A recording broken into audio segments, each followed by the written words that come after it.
What if the boundary between life and death blurred before your eyes? What if the veil thinned just enough to let something sinister through? Hospices, those havens of peace and comfort for the terminally ill, sometimes become the stage for something otherworldly, something inexplicable and chilling.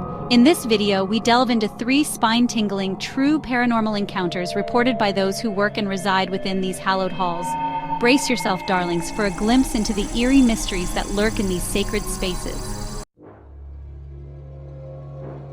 Imagine, if you will, the weight of grief, the crushing sorrow of losing someone young, someone you cared for deeply. A hospice nurse, let's call her Sarah, knew this grief intimately. She had formed a bond with a patient, a vibrant young woman named Emily, just 23 years old, battling terminal liver cancer. They would talk for hours, sharing stories, fears, and hopes. Sarah felt a kinship with Emily, a connection that transcended the sterile walls of the hospice. When Emily finally succumbed to her illness, Sarah was devastated. She sat in her office, the silence deafening, the air thick with unspoken goodbyes. And then she felt it, a presence, a shift in the atmosphere, as if someone had entered the room, but no one was there. The air grew heavy, but not with sadness. It was a comforting weight, a feeling of peace that washed over Sarah like a warm wave. She knew, with every fiber of her being, that it was Emily. Emily, saying a final goodbye, offering solace and closure in a way only she could. The experience left Sarah shaken, but strangely comforted, a testament to the enduring bond they shared, even in death. Imagine this: the dead of night in a hospice. The only sounds are the soft hum of machines and the faint rustle of nurses' uniforms as they make their rounds. It's during one such still night that a hospice worker, we'll call him Michael, encountered something that defied explanation. He was engrossed in paperwork, his back to the hallway, when a flicker of movement caught his eye. He turned just in time to see a shadowy figure slip around the corner at the end of the hall. Thinking it was a patient wandering the halls, Michael quickly got up to investigate. But when he reached the spot, there was no one to be found. He checked the rooms one by one, his unease growing with each empty bed. All patients were accounted for, tucked safely in their beds. Later that week, Michael overheard other staff members whispering about similar sightings.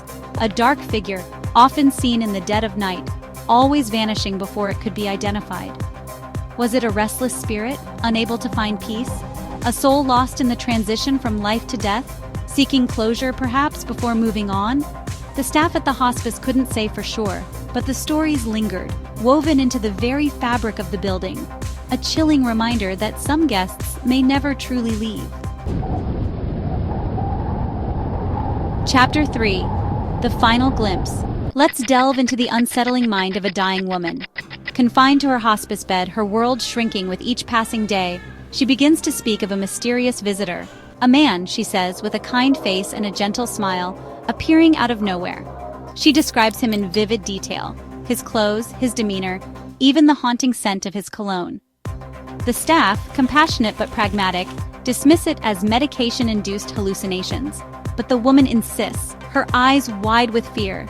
He comes to her in her dreams, she whispers, and sometimes when she's awake, she catches eerie glimpses of him sitting by her bedside. Then one day she describes the man to a senior nurse, a woman who's worked at the hospice for decades. The nurse goes pale, her face drained of color. The description is uncanny.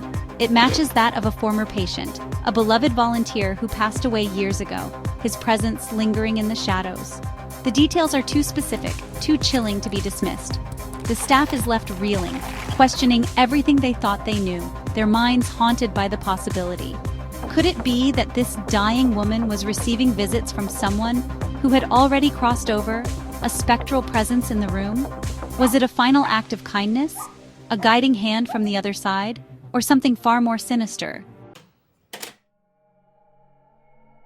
These chilling accounts from hospices offer a haunting glimpse into the unexplained phenomena that lurk at the threshold of life and death. Are these manifestations of the afterlife, echoes of tormented memories, or the mind's desperate attempt to cope with the inevitable end? They remain profound reminders of the eerie mysteries that shroud our final moments. Perhaps there are dark forces at play that we can't even begin to comprehend. Maybe death is not the end, but a sinister transition, a doorway to something unknown and terrifying.